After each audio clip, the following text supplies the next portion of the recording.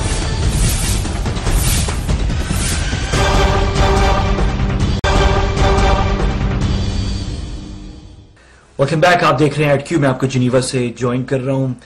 قطر جو ہے وہ اس کی جو اپنی آبادی ہے وہ 5 لاکھ ہے, یعنی ٹوٹل قطری شہری جو ہے سٹیزنز وہ 5 لاکھ ہیں. اب وہاں پہ ظاہر ہے کوئی بہت سارے فارنرز آ گئے ہیں تو اب آبادی جو ہے تقریباً 2 ملین تک شاید ہو گئی ہوگی, لیکن ایکچوئل جو قطری سٹیزنز ہیں وہ 5 لاکھ سٹیزن ہیں. That's it. اچھا, قطر کی بڑی کہانی بہت انٹرسٹنگ ہے. 1996 سے پہلے اس ملک کو کوئی نہیں جانتا تھا, کسی کو نہیں پتا تھا یہ قطر کیا ہے کون نہیں ہے. قطر کے اندر کوئٹہ کی طرح, ہمارا جو کوئٹہ ہے اس وقت شہر بلوچستان کی دارالحکومت, کوئٹہ کی طرح قطر کا جو دارالحکومت ہے دوحہ میں میرے خیال میں 3 منزل کی کوئی عمارت نہیں ہوگی, مطلب مشکل سے شاید کوئی ایک ہو جائے گی. 3 منزل سے اوپر کوئی بلڈنگ نہیں تھی قطر کے اندر. 2 منزلوں کی عمارتیں ہوں گی اور یعنی کہ یہاں کچھ نہیں تھا, کچھ بھی نہیں تھا ادھر دوحہ قطر کے اندر. 1996 میں جو امیر تھے اس وقت قطر کے, جو حاکم تھے ظاہر ہے وہاں پہ, وہ اپنی ہر جیسے گرمیوں میں چھٹیوں پہ جاتے ہیں وہ سوئٹزرلینڈ جا رہے تھے, یہاں آ رہے تھے جہاں پہ میں بیٹھا ہوں جنیوا میں. یہاں پہ ان کا پیلس ہے اور وہ پرانے زمانے کے شیخ تھے, بدو عادات تھی ان کی اور بدو سٹائل تھا ان کا, اور وہ زیادہ کوئی پڑھے لکھے بھی نہیں تھے. تو چھٹی پہ جا رہے تھے اور ایئرپورٹ پہ انہوں نے اپنے بیٹے سے خدافظ کیا اور اپنے کابینہ سے, اور جہاز پہ چڑھے. اور جیسے وہ جہاز پہ چڑھے تو ان کا بیٹا جو ان سے تھوڑی دیر پہلے ہاتھ ملا رہا تھا وہ ٹی وی پہ آیا اور اس نے انقلاب کا اعلان کر دیا اپنے باپ کے اوپر. باپ پہ کو کیا اور ٹیک اوور کیا. نوجوان ینگ جو آل ثانی فیملی ہے, آل ثانی فیملی قطر کی, آل ثانی, ان میں جو نوجوان شیخ تھے ینگ, وہ انہوں نے ٹیک اوور کیا. تو جو ینگ شیخ اس وقت جو بیٹے تھے وہ امیر بنے اور انہوں نے وزیر اعظم جو ہے شیخ حمد بن جاسم کو بنایا. شیخ حمد بن جاسم وہ ہیں جنہوں نے خط بھیجا ہے وزیر اعظم نواز شریف صاحب کے, جو پیناما کیس اس وقت چل رہے ہیں یہاں پہ, ان کا خط ہے. تو یہ وہ شیخ ہیں حمد بن جاسم جو وزیر اعظم بنے. یہ بڑے ڈائنامک شیخ تھے, انہوں نے قطر کو تبدیل کر دیا. یہ 2 شیخ یعنی جو امیر بنے, جو بیٹے تھے قطر کے امیر کے, اور حمد بن جاسم, ان دونوں نے جو ہے قطر کو تبدیل کر دیا. آج قطر کو آپ دیکھیں پہچان نہیں سکتے کہ یہ 20 سال کے اندر جو ہے قطر اس طریقے سے جو ہے تبدیل ہو گیا ہے. پہچانے نہیں جاتا قطر جو ہے اس وقت, اور مطلب ہائی رائز دبئی سے بھی شاید آگے نکل رہا ہے. امریکہ کی کوئی بڑی یونیورسٹی نہیں ہے جس کا برانچ جو ہے دوحہ میں نہیں ہے. بڑے بڑے یونیورسٹیز وہاں پہ کھل چکی ہیں, بڑے بڑے مالز اور بزنسز وہاں پہ اسٹیبلش ہو رہے ہیں, بہت کچھ ہو رہا ہے, بہت کام ہو رہا ہے. سب سے بڑا کام قطر نے یہ کیا تھا اور یہ شیخ حمد بن جاسم نے کیا تھا. میں آپ کو یاد دلا رہا ہوں, شیخ حمد بن جاسم یہ وہی ہیں جن کا خط جو ہے آج کل یہاں پہ متنازعہ پاکستان میں سپریم کورٹ میں بنا ہوا ہے پیناما کیس کے اندر. شیخ حمد بن جاسم نے جو کام کیا تھا وہ بڑا زبردست تھا. کیا کیا انہوں نے یہ کیا کہ لندن میں بی بی سی جو ہے وہ ایک عربی سروس جو ہے انہوں نے شروع کی ہوئی تھی, اور عربی سروس میں انہوں نے جو بہترین صحافی ہیں پورے عرب ممالک سے ان کو وہاں لندن میں اکٹھا کیا ہوتا. شیخ حمد بن جاسم نے جو ہے, حالانکہ اس وقت قطر کے پاس بہت پیسہ نہیں تھا, جن امیر کے اوپر انقلاب کیا گیا تھا, جو سوئٹزرلینڈ چلے گئے تھے, انہوں نے وہ کیونکہ پرانے زمانے کے شیخ تھے تو وہ سارے جو قطر کا پیسہ تھا وہ اپنے ذاتی اکاؤنٹ میں رکھتے تھے, گورنمنٹ کا کوئی اکاؤنٹ نہیں تھا. اب ہے, اب جو ہے قطر میں پراپر اسٹیٹ کا جس طرح ایک ریاست چلتی ہے اس طرح چل رہی ہے, لیکن اس وقت جو ہے انہوں نے سارے قطر کے پیسے جو ہیں اپنے ذاتی اکاؤنٹ میں رکھے ہوئے تھے. تو اس وقت قطر کے پاس زیادہ پیسہ نہیں تھے, لیکن جو تھوڑے بہت پیسے تھے, شیخ حمد بن جاسم نے ایک بڑی زبردست فیصلہ لیا. انہوں نے یہ کیا کہ انہوں نے تمام جو عربی صحافی تھے بی بی سی عربی سروس کے, ان کو سب کو ڈبل ٹرپل تنخواہوں پہ دوحہ قطر لیا ہے اور الجزیرہ جو ہے وہ لانچ کیا.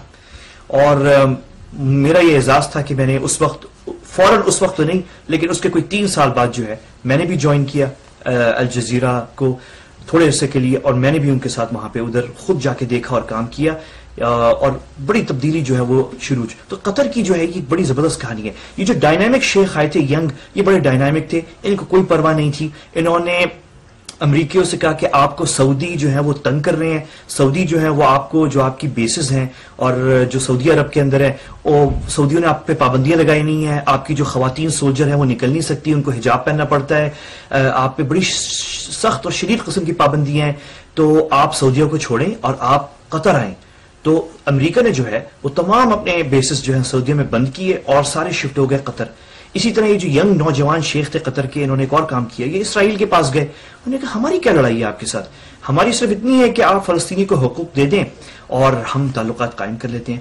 تو قطر پہلا ملک تھا خلیج کے اندر, گلف میں, ابھی بھی میرے خیال میں ایک ہی ملک ہے جس نے براہ راست ڈپلومیٹک ریلیشنز اسرائیل کے ساتھ قائم کیے ہوئے ہیں. اسرائیل کا سفارت خانہ تھوڑا سا ڈاؤن گریڈ کر دیا ہے کیونکہ اسرائیل نے ابھی تک فلسطینیوں کو وہ تمام حقوق جو ان کو فلسطینی ریاست کو ملنے چاہیے تھے وہ نہیں دیے. تو قطر نے تھوڑی سی ڈپلومیٹک ریپرزنٹیشن ڈاؤن گریڈ کی ہے, لیکن قطر نے یہ کیا کہ وہاں پہ جو ایک ٹریڈ آفس ہے اسرائیل کا گورنمنٹ کا, وہ ابھی بھی دوحہ کے اندر موجود ہے. تو بڑے ڈائنامک ہی شیخ تھے. اب یہ جو مسئلہ ہوا ہے, جو اس وقت ایشو ہوا ہے سعودیہ اور امارات اور مختلف عرب ممالک کے ساتھ, اس کا میں آپ کو تھوڑا سا بتاتا ہوں. یہ بہت اہم ہے. پہلی بات یہ, آپ دو چیزیں پہلے کلیئر کر لیں. اس مسئلے کا ایران سے تعلق نہیں ہے, مطلب یہ ایشو اس لیے نہیں ہوا کہ قطر کے ایران سے کوئی تعلقات ہیں تو کیوں آپ کے ایران سے تعلقات ہیں تو اس لیے قطر کے ساتھ یہ اس لیے نہیں ہوا. کیوں ہوا ہے وہ میں آپ کو بتاتا ہوں. اور دوسری چیز یہ ہے, بہت سارا تجزیہ ہمارے یہاں ہو رہا تھا کہ شاید یہ امریکہ کروا رہا ہے. امریکہ آیا ہے اور امریکہ نے جو ہے ابھی وہ ریاض میں سمٹ ہوئی تھی, عرب اسلامی امریکی سمٹ, تو اس کے بعد کیونکہ فوراً یہ سارا کرائسس کھڑا ہو گیا تو یہ صدر ٹرمپ نے, امریکہ نے کروایا. دونوں چیزیں غلط ہیں, نہ امریکہ نے کروایا ہے اور نہ اس کا کوئی تعلق ہے براہ راست ایران سے. کیا ہے یہ ایشو؟ یہ ایشو پرانا ہے, ٹرمپ سے بھی پہلے کا ہے. یہ آج سے 3 سال پہلے 2014 میں سعودی عرب, متحدہ عرب امارات اور بحرین, 3 ممالک نے جو ہے وہ ڈپلومیٹک ریلیشنز اپنے سفراء جو ہے وہ بلا لیے تھے واپس, اور تیار نہیں تھے, بالکل کسی صورت جو ہے وہ تیار نہیں تھے کہ وہ ڈپلومیٹک ریلیشنز جو ہیں اپنی برقرار رکھیں قطر کے ساتھ. کیا ایشو تھا؟ ایشو یہ جو الجزیرہ چینل ہے اور قطر بذات خود جو انٹیلیجنس سروس ہے وہ بحرین کے اندر افراتفری پھیلا رہے ہیں اور شورش پھیلا رہے ہیں, اور کچھ ایکسٹریمسٹ عناصر جو ہیں مڈل ایسٹ کے اندر, مصر کے ہیں, اردن کے ہیں, ان کو جو ہے پناہ دی ہوئی ہے. کہاں پہ؟ دوحہ قطر کے اندر. اور اس وقت کویت نے ثالثی کی تھی اور مسئلہ حل ہو گیا تھا. قطر نے کہا تھا اب ہم یہ نہیں کریں گے اور مسئلہ ٹھیک ہو گیا, ڈپلومیٹک ریلیشنز واپس آ گئے. اب جو ہوا ہے وہ یہ ہے کہ جو 2014 میں جو انڈرسٹینڈنگز ہوئی تھی ان ساری ممالک کی خلیج کے اندر, وہ پھر سے جو عرب ممالک ہیں وہ کہہ رہے ہیں کہ قطر نے پھر سے وائلیشن کی ہے اور اب وائلیشن بڑھ گئی ہے. میں آپ کو ایک مثال دکھانا چاہ رہا ہوں, اور یہ ہے وزیر مملکت ہیں امور خارجہ کے متحدہ عرب امارات کے. انہوں نے انگریزی میں بریفلی بیان کیا ہے کہ کیا وجہ ہے کہ قطر کے ساتھ ہم یہ اقدامات اب کر رہے ہیں. سنیں انہوں نے کیا کہا. I think it's an accumulation of Qatar's behavior in the region and especially I would say over the last period very, very huge logistical, financial support for extremist groups, to support also to some terrorist organizations such as Al-Nusra and some organizations in Libya and in other areas such as the Sinai and other areas. And this is really at the crux of the issue. Do you have hard evidence? Because Doha is denying this. Sheikh Tamim said it doesn't exist as evidence of financing terrorism, nor even supporting Iran. What is the concrete evidence? No, there's a lot of evidence, and Doha has built over the years a large network. And I mean, just look at the small example of the ransom that was being paid to various terrorist groups in Syria and in Iraq. And that ransom camouflages the sort of support that we are seeing. This is the closest thing I've seen to an economic blockade on many fronts. What are you hoping to accomplish from the young Emir of Qatar? Well, I think 2 things. I think the first thing is to make it clear that, the various countries, Saudi Arabia, Bahrain, the UAE, Egypt and other countries are, fed up with this sort of duplicity that we've seen that has been undermining the region. And to send a strong message that this is, time for cooler heads to restructure Qatar's approach and foreign policy. آپ نے سنا وزیر مملکت امور خارجہ متحدہ عرب امارات جو ہیں، ہم نے کوشش کی ہے شاید تھوڑی سی اس میں اردو ٹرانسلیشن بھی ہو جائے، لیکن یہ بہت اہم ہے بیان. بیسیکلی اس کا کوئی امریکہ سے بھی کوئی تعلق نہیں ہے، براہ راست نہ ایران سے تعلق ہے. ایشو صرف یہ ہے کہ مصر کے اندر مصری فوج نے اور صدر سیسی نے بڑی مشکل سے مصر کو سنبھالا ہے. مصر جو ہے وہ 3 حصوں میں بٹنے جا رہا تھا. جو سابق صدر تھے مرسی، جو منتخب ہوئے تھے، جن کی حکومت کا تختہ الٹا گیا تھا، وہ مصر کو سنبھال نہیں سکے. مطلب یہ مصر کا کہنا ہے. اور مصر جو ہے وہ بٹنے جا رہا تھا. ایک کرسچن سٹیٹ بننے جا رہی تھی، ایک مسلم عرب سٹیٹ بننے جا رہی تھی، اور ایک افریقن قبائلوں کی سٹیٹ بننے جا رہی تھی. 3 ممالک پہ بٹنے جا رہا تھا. تو مصر نے بڑی مشکل سے اپنے آپ کو سنبھالا ہے. وہ اب کہتے ہیں کہ الجزیرہ اور قطر جو ہے وہ تمام اخوان المسلمین کے جو عناصر بھاگے ہوئے ہیں ان کو پناہ دی ہوئی ہے، اور وہ افراتفری اور شورش مصر میں پھیلا رہے ہیں. اسی طرح بحرین جو ہے وہ کہہ رہا ہے کہ ہمارے ہاں جو کچھ دہشت گردی میں عناصر کچھ ملوث جو ہیں ان کی بھی پناہ اور ان کی سپورٹ جو ہے وہ قطر کر رہا ہے، اور سپورٹ کر رہا ہے قطر ان کو. ساتھ ساتھ جو عرب کوalition اتحاد جو بنا ہوا ہے، جو یمن کے اندر حوثی ملیشیا کے خلاف لڑ رہا ہے، اور وہاں پہ جو شرعی حکومت ہے اس کو واپس لانے کی کوشش کر رہا ہے، وہاں پہ بھی وہ یہ کہہ رہے ہیں کہ قطر جو ہے وہ آپ کو پتہ ہے حصہ تھا اس عرب اتحاد کا، قطر کو نکال دیا گیا ہے. وہ کہہ رہے ہیں کہ قطر جو ہے، جو ہمارے عسکری راز ہیں جو ہم کرنے جا رہے ہیں یمن کے اندر، وہ حوثیوں کو دے رہے تھے، اور حوثیوں کے ذریعے جو ہے وہ حزب اللہ کو دے رہے تھے لبنان میں. اور حزب اللہ جیسے کہ آپ کو پتہ ہی ہے وہ ایک ملیشیا فورس ہے، اور اس کا براہ راست تعلق جو ہے وہ ایران سے ہے. تو وہ تمام انفارمیشن جو ہے وہ ایران جاری تھی. تو یہ ساری ایشوز ہیں.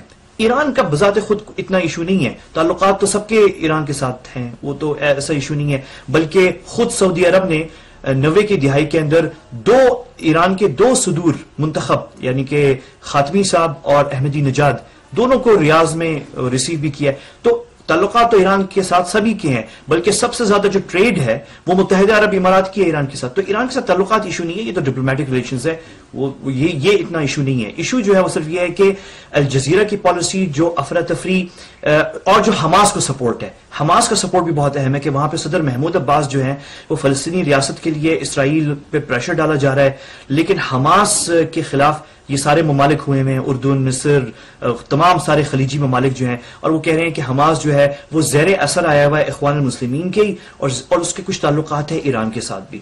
تو یہ پالیٹکس چل رہی ہے. تو یہ بڑی انٹرسٹنگ پالیٹکس ہے. لیکن اس میں جو ہے اور ابھی جو ہے جو ایک بڑی زبردست ڈیولپمنٹ ہوئی وہ یہ ہے کہ بحرین کے جو وزیر خارجہ ہیں وہ پرسوں جو ہے ترکی گئے ہوئے تھے اور صدر اردوغان سے ملے ہیں.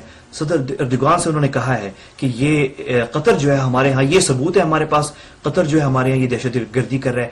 میں آپ کو ویسے یہ لمبی کہانی ہے، میں آپ کو مختصر یہ بتا دوں کہ مسئلہ حل ہونے جا رہا ہے. کویت نے ثالثی کی ہے.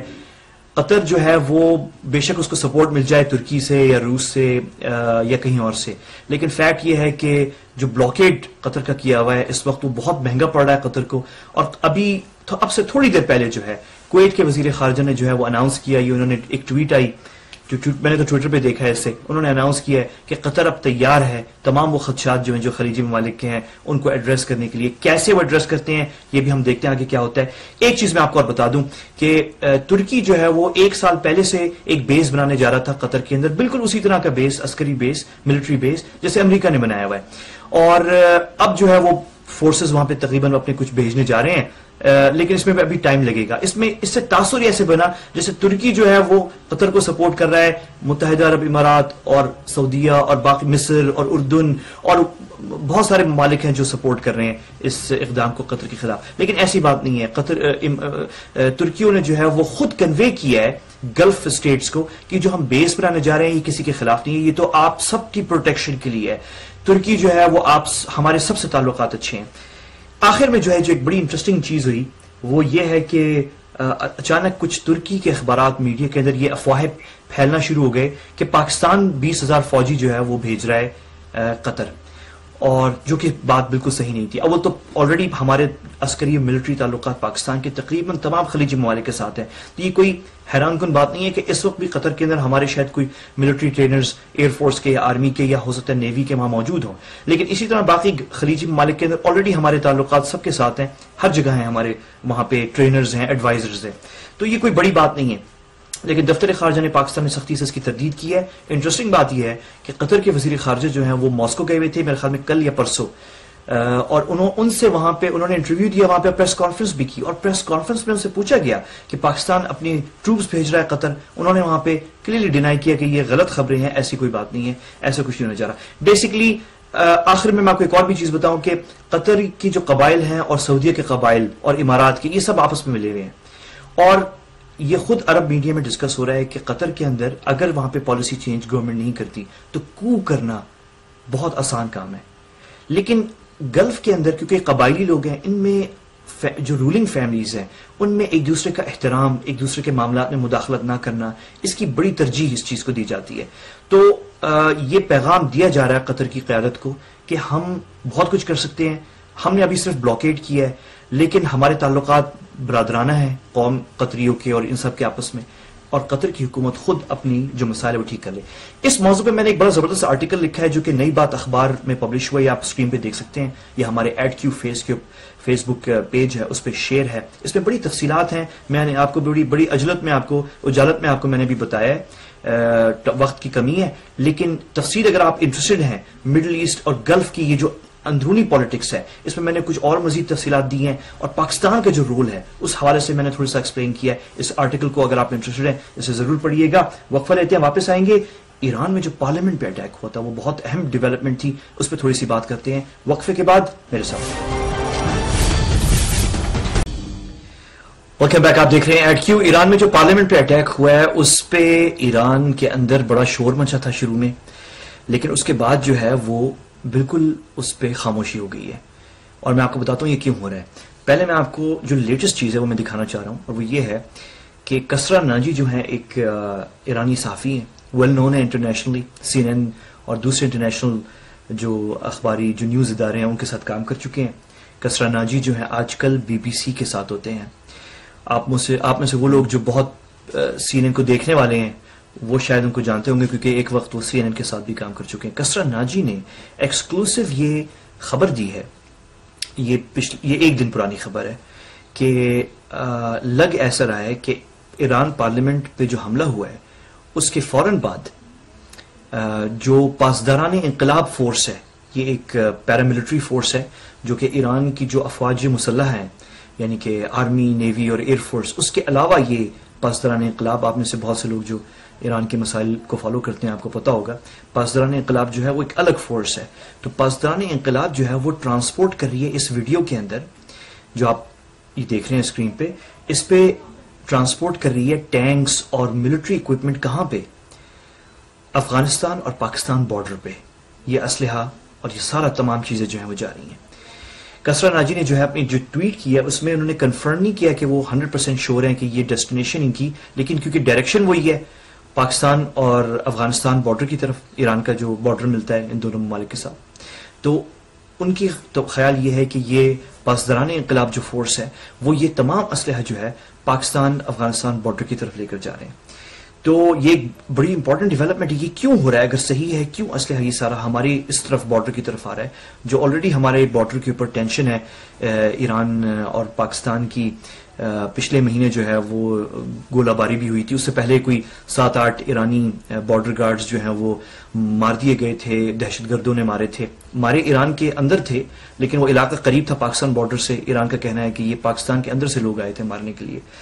پاکستان کا کہنا ہے کہ ایسی بات نہیں ہوئی ہے, اور آپ کے ملک کے اندر کچھ مسائل ہیں اور کچھ لوگ ہیں جو آپ کے علاقے کے وہ ہو سکتے ہیں. لیکن بہرحال یہ ایشو چل رہا ہے, اور اس پہ ابھی تک پاکستان نے ریکویسٹ کی ہوئی ہے فلیگ سٹاف میٹنگ کی بلوچستان میں جو پاکستان اور ایران بارڈر ہے. ابھی تک وہ میٹنگ ہو نہیں پا رہی. تو یہ اسلحہ یہاں پہ آ رہا ہے, تو یہ ایک بڑی انٹرسٹنگ ڈیولپمنٹ ہے جو کسرا ناجی نے رپورٹ کی ہے. لیکن جو یہ اٹیک ہوا ہے, پہلے تو پارلیمنٹ میں مین اٹیک ہوا, اور امام خمینی کا جو مزار ہے وہاں پہ بھی خودکش حملہ آور وہاں پہنچا. تو شروع میں جو ہے داعش نے اس پہ رسپانسبلٹی ایکسیپٹ کی, لیکن اس کے بعد میں پتہ چلا کہ تمام جو ہیں جو اس میں اور زندہ لوگ پکڑے گئے جو حملہ آور تھے, یہ تمام جو ہیں ایرانی شہری ہیں. یہ اناؤنسمنٹ جو ہے ایران کا جو نیشنل قومی سلامتی کونسل ہے, انہوں نے خود اناؤنس کیا کہ تمام جو کچھ پکڑے گئے ہیں زندہ, کچھ مارے گئے ہیں جو حملہ آور تھے, اور جو زندہ پکڑے گئے ہیں وہ اور جو مارے بھی گئے ہیں, پتہ چلا ہے کہ وہ تمام کے تمام ایرانی شہری ہیں, اور ان کا تعلق ہے ایرانی کردستان سے, جو صوبہ ہے ایران کا کردستان, وہاں سے ان سب کا تعلق ہے. لیکن داعش نے بھی ایک سٹیٹمنٹ جاری کی تھی ابھی انویسٹیگیشن ایرانی جو حکام ہے وہ اس پہ انویسٹیگیشن کر رہے ہیں. اچھا انٹرسٹنگ بات یہ ہے, جو بہت انٹرسٹنگ ہے وہ یہ ہے کہ ایران کی وزارت خارجہ اور ایران کی جو حکومت ہے انہوں نے ابھی تک کسی پہ الزام نہیں لگایا, لیکن جو پاسداران انقلاب ملیشیا فورس ہے انہوں نے براہ راست سعودی عرب پہ الزام لگایا کہ یہ تمام سعودی عرب نے کیا ہے, اور جو پاسداران انقلاب کے جو جنرل جو چیف ہیں انہوں نے دھمکی دی کہ یہ سعودی عرب نے کیا ہے. ان کے ایک یا دو دن بعد ان کے جو نمبر 2 آدمی جو ڈیپٹی ہیں پاسداران انقلاب کے, انہوں نے ایک انٹرویو دیا, انہوں نے کہا کہ ہم 1000 گنا زیادہ بڑا حملہ کریں گے اور بدلہ لیں گے. یہ کلپ ہے میرے پاس, دیکھیں. ما هزاران برابر بیش از اتفاق دیروز انتقام خواهیم گرفت و این حقیقت رو و این واقعیت رو انشاءاللہ ملت. اچھا اس کے ساتھ یہ آپ نے دیکھا تو بیسیکلی جو ہے جو الزام سعودی عرب پہ لگایا وہ پاسداران انقلاب نے لگایا, اور وہ پہلے دن ہی چند گھنٹوں بعد ہی لگا دیا تھا سعودی عرب پہ الزام. ابھی انویسٹیگیشنز کے ریزلٹس اور یہ چیزیں ویزیں بھی سامنے آئی نہیں تھی, پاسداران انقلاب نے الزام لگا دیا. لیکن ایران کی جو حکومت ہے اور وزارت خارجہ وہ الزام نہیں لگا رہے, وہ احتیاط برت رہے ہیں اس معاملے کے اندر, کیونکہ یہ بات پہلے بھی ہو چکی ہے. آپ کو یاد ہوگا کہ آج سے تقریباً 2 سال پہلے سعودی عرب کی ایمبیسیز جب جلائی گئی تھی ایران کے اندر, تو اس وقت بھی جو ہے وہ کام جو ایران کی وزارت خارجہ ہے اور حکومت ہے اور خود صدر حسن روحانی صاحب انہوں نے اس چیز کو کہا تھا کہ یہ غلط ہے اور کنڈیم کیا تھا, یہ نہیں ہونا چاہیے تھا. لیکن بعد میں پھر یہ اطلاعات آئی تھی کہ پاسداران انقلاب جو ہیں ملیشیا جو ہے وہ انوالو تھی. تو یہ ڈفرنس جو ہے بڑا نمایاں ہے, بڑا انٹرسٹنگ ہے. مطلب جو لوگ اس چیز کو دیکھ رہے ہیں وہ اس چیز کو نوٹ کر رہے ہیں, اس کو ملاحظہ کر رہے ہیں کہ یہ ایک فرق ہے. اور ٹینشن بھی بڑھ گئی ہے ایران کے اندر پاسداران انقلاب میں اور جو باقی ایرانی فوج ہے اور ایرانی حکومت ہے, کیونکہ پاسداران انقلاب جو ہے ذرا وہ سخت گیر ہیں, اور باقی جو ہے وہ حکومت ہے, وزارت خارجہ ہے ایران کی, پروفیشنل لوگ ہیں, سیاستدان ہیں اور ڈپلومیٹ ہیں, انہوں نے ملک چلانا ہے, انہوں نے ایران کے تعلقات باہر دنیا کے ساتھ دیکھنے ہیں.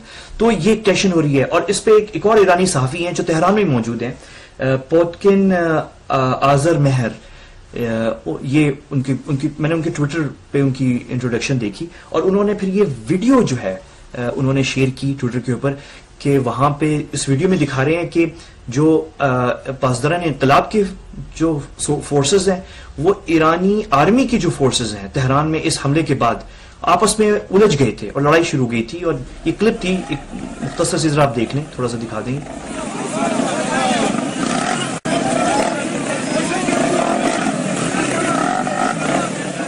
تو یہ ڈیولپمنٹ ہے ایران کے اندر, اس کو ہم آگے فالو کرتے رہیں گے. آخر میں بس میں آپ کو شنگھائی کوآپریشن آرگنائزیشن کا یہ بتا دوں کہ پاکستان تو اب اس میں شامل ہو گیا, انڈیا بھی شامل ہو گیا. یہ بہت بڑی بات ہے کہ پاکستان 5 گنا چھوٹا ہے انڈیا سے, لیکن روس اور چین مجبور ہیں کہ انڈیا کو انہوں نے اکیلے ایڈمیشن نہیں دی شنگھائی کوآپریشن کاؤنسل میں. انہوں نے کہا کہ ہم آپ کو دیں گے لیکن پاکستان ساتھ ہوگا. تو ایک طرح سے روس اور چین نے جو ہے بھارت کی برابری وہ 5 گنا ملک پاکستان کے ساتھ کھڑی کر دی. یہ بڑی بات ہے, آپ کے ملک کی بڑی بات ہے ہماری. تو یہ چیزیں نوٹ کرنے والی ہے. اور آپ کو میں نے بتایا تھا کہ وزیر اعظم نواز شریف صاحب نے جو ہے کشمیر پہ بات کی ہے, وہاں پہ اقوام متحدہ کے سیکرٹری جنرل سے ملاقات کی وہاں پہ اور کشمیر پہ بات کی. میں ویسے ان صحافیوں میں سے تو جو توقع نہیں رکھ رہی تھی کہ وزیر اعظم نواز شریف صاحب بات کریں گے کشمیر پہ, اس کی وجہ یہ تھی کہ روس اور چین کبھی کبھار تھوڑے سے ان ایزی ہو جاتے ہیں, انکمفرٹیبل. وہ کہتے ہیں دیکھیں یہ یعنی ماحول خراب ہو جائے گا, یہ شنگھائی کوآپریشن آرگنائزیشن ہے, یہ اقوام متحدہ کا مسئلہ ہے کشمیر. تو یہ کبھی کبھار ایسا ہوتا ہے, سننے میں آتا ہے کہ شاید وہ کہتے ہیں کہ ہر جگہ آپ انڈیا اگر آ رہا ہے تو آپ ابھی ہمارے کم از کم ان فنکشنز میں یا کانفرنسز میں کشمیر کا نام نہ لیں. لیکن وزیر اعظم نواز شریف صاحب نے لیا, تو یہ بڑی اچھی ڈیولپمنٹ ہے. اور بھی بہت ساری چیزیں ہیں وہ آگے جا کے آپ سے شیئر کروں گا میں. آج کے لیے یہی پروگرام ہے, اگلے ہفتے انشاءاللہ جو ہے پھر آپ سے ملاقات ہوتی ہے. اس وقت کے لیے مجھے اجازت دیجیے. اللہ حافظ.